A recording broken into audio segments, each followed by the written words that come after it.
saya selaku manajer tim Merakata ITB.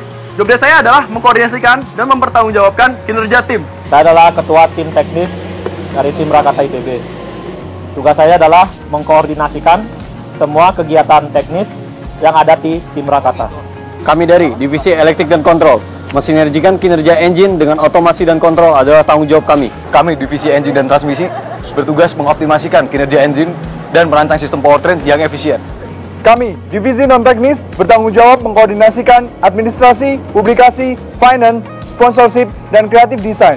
Kami dari Divisi Bodi dan Steering Merakata merancang bodi dan steering yang handal, kuat, ringan, dan tetap ramah lingkungan.